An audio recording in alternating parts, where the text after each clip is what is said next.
আসসালামু আলাইকুম। আমি হোসেন তারেক, প্রভাষক রসায়ন বিদ্যা বড়লা foundation high school and college. আমি তোমাদের সাথে আজকে উপস্থিত হয়েছি জৈব উচ্চ মাধ্যমিক রসায়ন দ্বিতীয় পত্রের জৈব রসায়ন এর ক্লাস নিয়ে। আজকের জৈব রসায়নের 10ম ক্লাস হিসেবে আমি তোমাদের সাথে আলোচনা করব অ্যালডিহাইড সমূহের ইউপ্যাক পদ্ধতিতে নামকরণ।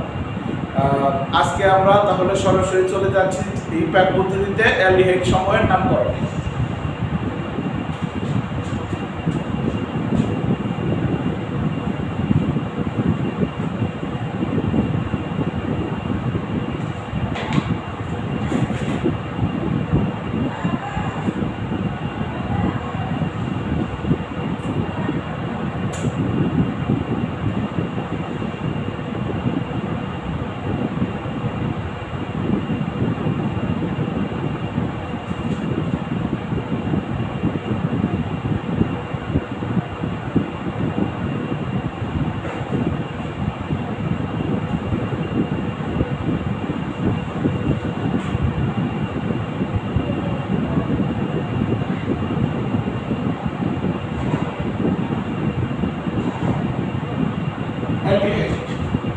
অ্যালডিহাইডের কার্যকরী মূলক হচ্ছে অ্যালডিহাইড।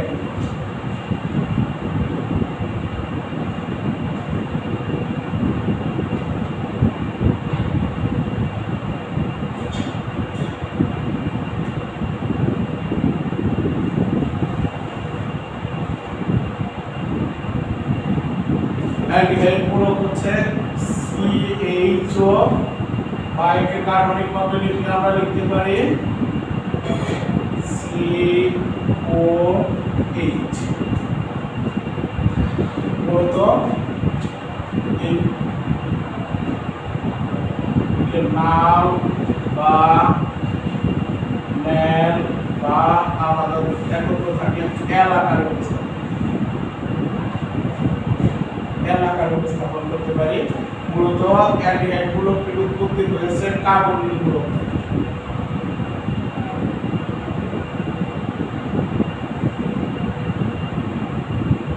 অ্যালডিহাইড মূলকের উৎপত্তি হয়েছে কার্বনিল মূলক থেকে। কার্বনিল মূলকের একটি যোজনী যদি হাইড্রোজেন দিয়ে পূরণ হয় তবে উক্ত যৌগকে বলা হবে অ্যালডিহাইড মূলক। কার্বনিল মূলকের একটি যোজনী হাইড্রোজেন দ্বারা পূর্ণ হলে উক্ত যৌগকে অ্যালডিহাইড বলা হবে।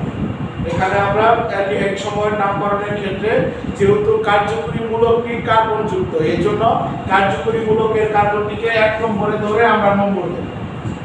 যেহেতু কার্যকরী মূলকটি কার্বন যুক্ত, এর জন্য এই কার্যকরী মূলকের কার্বনকে 1 নম্বর দিয়ে আমরা নম্বরিং শুরু করব। এই ক্ষেত্রে অন্য কোনো কিছু দেখার দরকার নাই। যদি উক্ত যৌগে শুধুমাত্র অ্যালডিহাইড মূলক উপস্থিত থাকে সেই হিসেবে অ্যালডিহাইড মূলকের কার্বনকেই আমরা 1 নম্বর ব্যবহার করে দীর্ঘতম কার্বন শিকড় বাছাই করব এবং সাধারণভাবে অন্যান্য যৌগের মতন নামকরণ করব।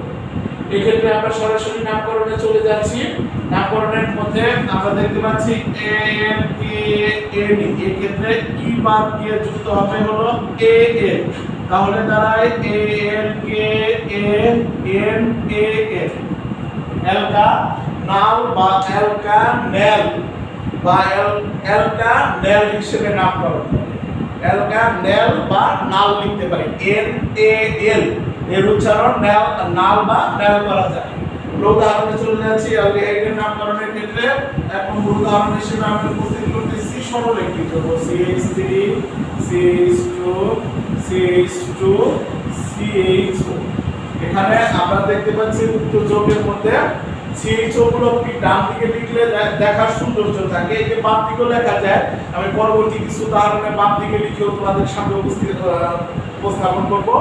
এখানে আমরা দেখে আসলাম যে CHO এই মূলকটি হলো অ্যালডিহাইড মূলক। এই CHO মূলক দেখে আমরা বুঝতে পারতেছি যে উক্ত যৌগটি অ্যালডিহাইড সমগোত্র শ্রেণীর। আর অ্যালডিহাইড সমগোত্র শ্রেণীর হওয়ার কারণে উক্ত যৌগের নামকরণের ক্ষেত্রে আমরা CHO মূলককে 1 নম্বরে দিয়ে নম্বর শুরু করব 1 2 3 4। আমরা CHO মূলককে 1 নম্বর দিয়ে নম্বর শুরু করব। সেক্ষেত্রে উক্ত যৌগে মোট 4 কার্বন থাকার কারণে বিউ আর এর সাথে বিউটানেল, তাহলে নামকরণ হবে বিউটানেল। বিউটানেল বা বিউটানাল হিসেবে নামকরণ। এখন এই ক্ষেত্রে তোমার ওই সিএইচও গুলো যেহেতু সবসময় এক নম্বরে থাকবে, এই জন্য তার আর অবস্থান চিহ্নিত করার প্রয়োজন নাই, যেহেতু তার বিকল্প কোনো অবস্থান নাই, সবসময় এক নম্বরে থাকবে, এই জন্য আর বিকল্প কোনো অবস্থান যেহেতু সৃষ্টি হতে পারে না, এই জন্য আর আমাদের লেখার প্রয়োজন পড়তেছে না বিটানাল 1, বিটানাল 1 লেখার কোনো প্রয়োজন পড়তেছে না বিকল্প অবস্থান না থাকার কারণে।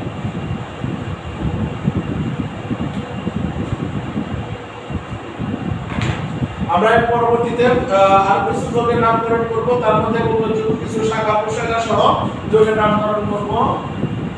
2 নম্বর উদাহরণ হিসেবে নিয়ে আসতেছি CH 3A 3C CH C2H5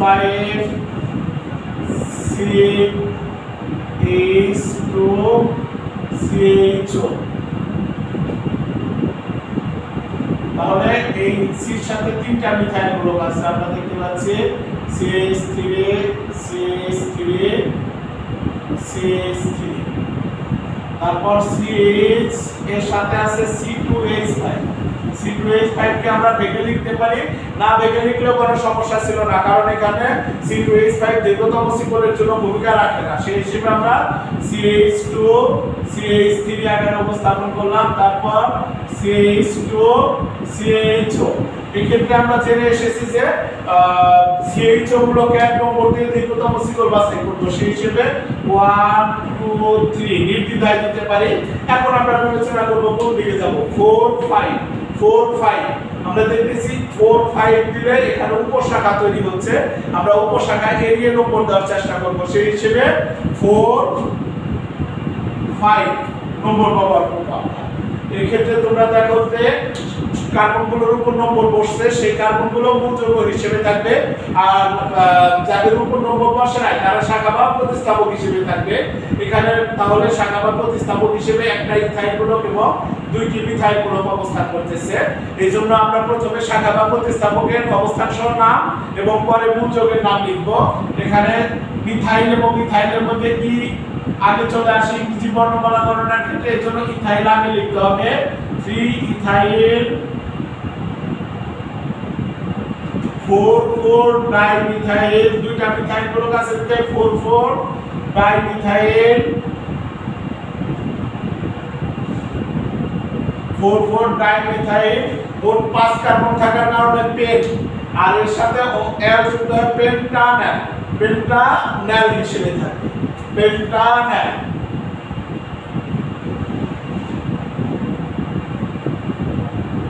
পেন্টানেল হিসেবে নামকরণ হবে। তাহলে আমরা উক্ত যৌগের নাম পেলাম 3 ইথাইল 4 ডাইমিথাইল পেন্টানেল, কোন যৌগটা হলো পেন্টানেল, 5 কার্বন থাকার কারণে পেন্টানেল।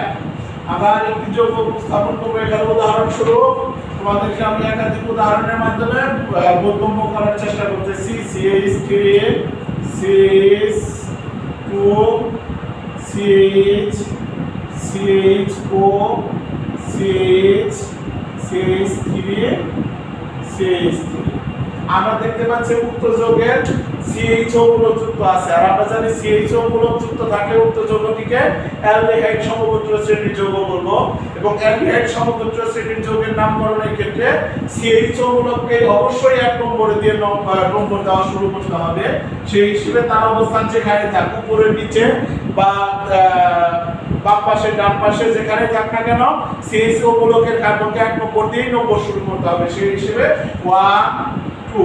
এখন 3 4 কোথায় দেব, 3 4 দিলে এইদিকে উপশাখা তৈরি হচ্ছে, এর জন্য আমরা উপশাখা এগিয়ে 3 4 এর দিকে যাব।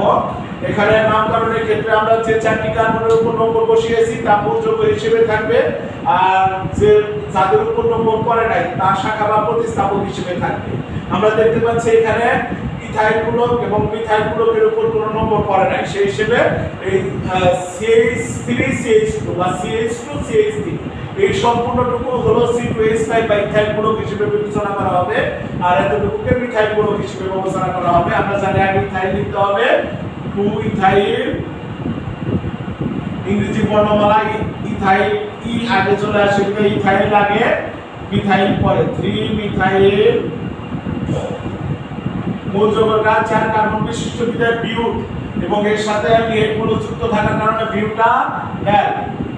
বিউটানেল হিসেবে যৌগের নামকরণ হবে বিউটানেল। এখন আমরা আরেকটি যৌগ উপস্থাপন করতেছি যেখানে তোমার এই দ্বিবন্ধন উপস্থিত আছে। এরকম একটি যৌগের উদাহরণ লিখেছি CH CH3CHO। এখানে আমরা যেহেতু লক্ষ্য করতেছি যে দুইটি কার্যকরী মূলক দ্বিবন্ধন এবং CHO, একাধিক কার্যকরী মূলক থাকলে আমরা অগ্রাধিকার ক্রমে চলে যাব। প্রথম অবস্থায় যদিও বা অগ্রাধিকার ক্রম তোমরা মুখস্থ রাখতে না পারো তখন লিস্ট থেকে চিহ্নিত করবা যে কার অবস্থান উপরে কার অবস্থান নিচে।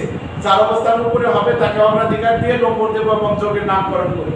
সেই হিসেবে দ্বিবন্ধন এবং CHO মূলকের মধ্যে CHO মূলকের তোমরা দেখতে পাবো অবস্থান উপরে, সেই হিসেবে এখানে CHO মূলক প্রধান হিসেবে কাজ করবে আর দ্বিবন্ধন তোমার অপেক্ষাকৃত কম গুরুত্বপূর্ণ মূলক হিসেবে বিবেচিত হবে। আর আমরা জানি প্রধান হওয়ার কারণে এই CHO মূলকের কার্বনকে 1 নম্বর দিয়ে নম্বর শুরু করব 1 2 3 4 5। সেই হিসেবে আমরা মূল যৌগে 5 কার্বন পাচ্ছি, কিন্তু শাখা ব্যতীত আছে মিথাইল গ্রুপ। মিথাইল গ্রুপ 2 নম্বর কার্বনের শাখা আছে বিধায় 2 মিথাইল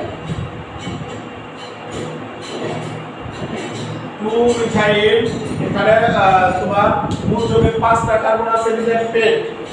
মূল যৌগে 5টা কার্বন আছে বিধায় আমরা লিখতে পারি পেন্ট। 5টা কার্বন থাকার কারণে পেন্ট। তারপর হচ্ছে 3 এবং 4 এর মধ্যে 3 নম্বরে দ্বিবন্ধন থাকার কারণে 3 ইন 1 নম্বরে CHO মূলক থাকার কারণে 1N বা 2 মিথাইল 3। যদি কোনো দ্বিবন্ধন বা ত্রিবন্ধন না থাকতো তাহলে যৌগের নাম হইতে হলো পেন্টানেল, কিন্তু দ্বিবন্ধন থাকার কারণে পেন্টিনেল।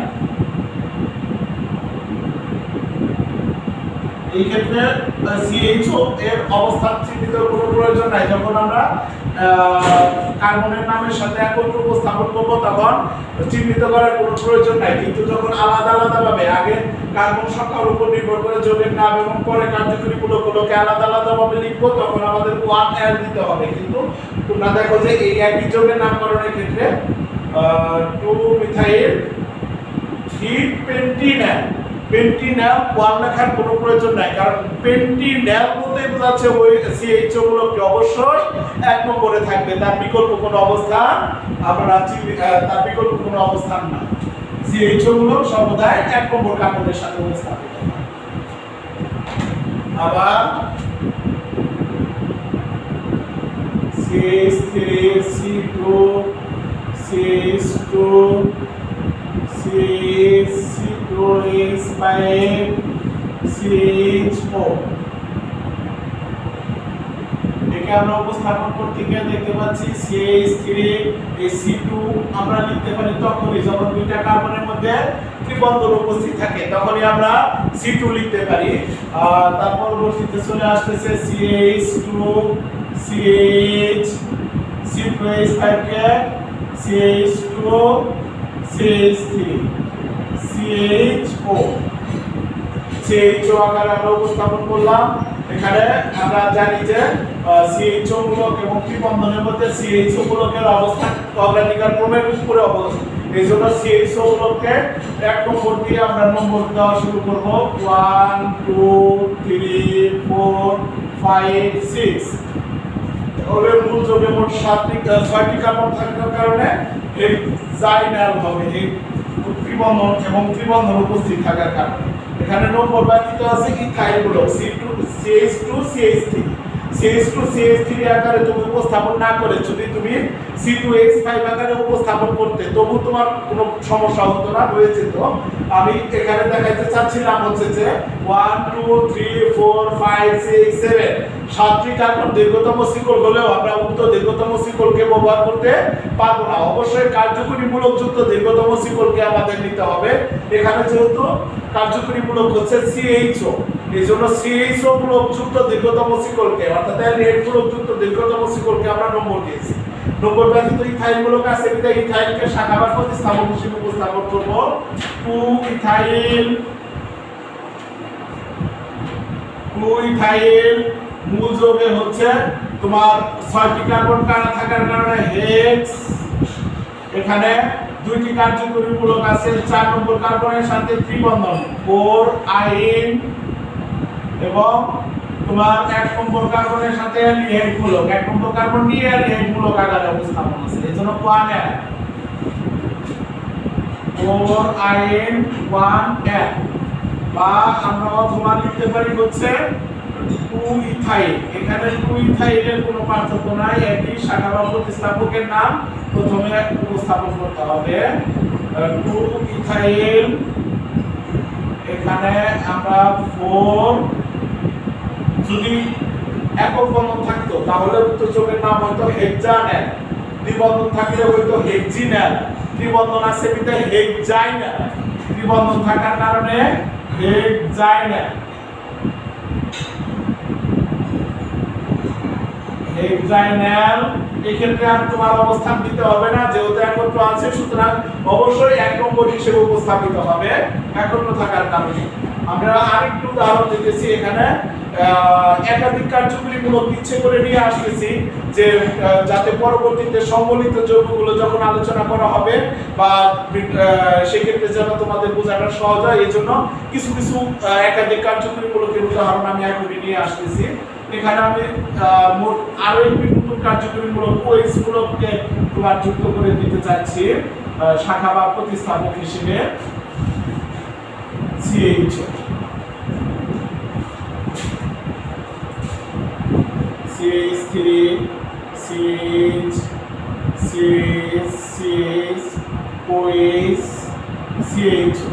এখানে তোমার 3টি কার্যকরী মূলক উপস্থিত, দ্বিবন্ধন, OH মূলক এবং অ্যালডিহাইড মূলক।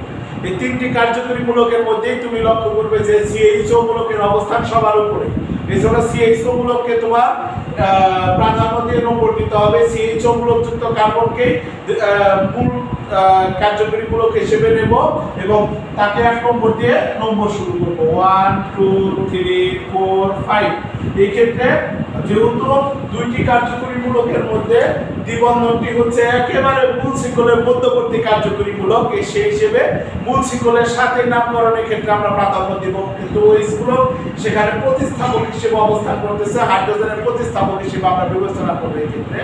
আর ওএইচ মূলক যখন প্রধান হিসেবে থাকে তখন অল আকারে অর্থাৎ অ্যালকোহল আকারে যখন থাকে তখন আমরা তাকে অল আকারে উপস্থাপন করি, কিন্তু যখন প্রতিস্থাপক হিসেবে আছে তখন এর নাম হবে হাইড্রোক্সি, সেই হিসেবে 2 হাইড্রোক্সি যোগের নাম হবে 2 হাইড্রোক্সি।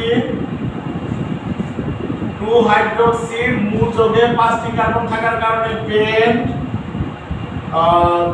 তারপর হচ্ছে 3 নম্বর কার্বনের দ্বিবন্ধন থাকার কারণে 3 in 1 n, বা আমরা লিখতে পারি হচ্ছে 2 হাইড্রোক্সি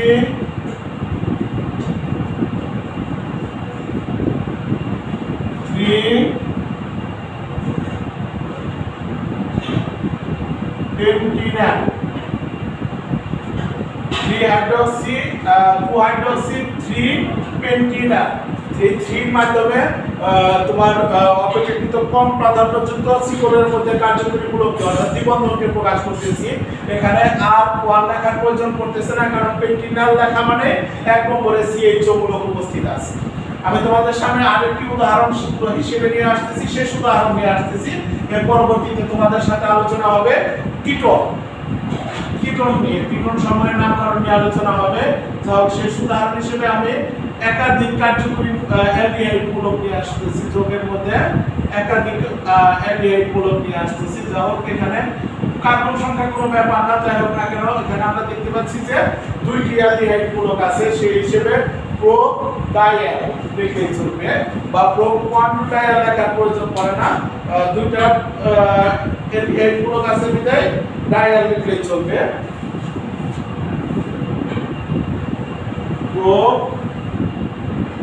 ডাইঅ্যাট এক্ষেত্রে প্রকাশ করার প্রয়োজন নাই যে 1 3 ডায়াল বা এরকম প্রয়োজন নাই। যদিও আর শেষ করতে চেয়েছিলাম উদাহরণ, কিন্তু আমি ইচ্ছে করে আরেকটু বড় যৌগের নাম দিতেছি যাতে তোমাদের আরেকটু বোঝার সুবিধা হয়। এই জন্য 5 কার্বন দিয়ে দিলাম। এই ক্ষেত্রেও তোমার নম্বর দেওয়ার প্রয়োজন পড়ে না, কারণ দুইটি অ্যালডিহাইড মূলক থাকলে দুইটি অ্যালডিহাইড মূলক অবশ্যই প্রান্তীয়ই থাকতে হবে, কারণ অ্যালডিহাইড মূলক হলো একযোজি মূলক থাকার কারণে মধ্যবর্তী স্থানে থাকার কোনো সুযোগ নাই, অবশ্যই কোনো প্রান্তে থাকবে। এই জন্য এই যৌগের নাম হলো পেন ডায়াল, বা একে পেন্টাম ডায়ালও লেখে, পেন্টেন ডায়াল বা পেন ডায়াল লেখাটাই আমার কাছে ভালো মনে হয়। তাছাড়া পেন্টেন ডায়াল লেখা যায়, সেই হিসেবে একে আমরা প্রোপেন ডায়ালও লিখতে পারি, প্রোপেন ডায়াল আকারে উপস্থাপন করতে পারি, ডায়াল আকারে উপস্থাপন। তাহলে অ্যালডিহাইড সমূহের নামকরণ নিয়ে এখানে আমি শেষ করতেছি এই ক্লাস। পরবর্তী ক্লাসে আমরা কিটোনের নামকরণ নিয়ে আলোচনা করব। সবাই ভালো থাকো, শুভকামনা, আল্লাহ হাফেজ।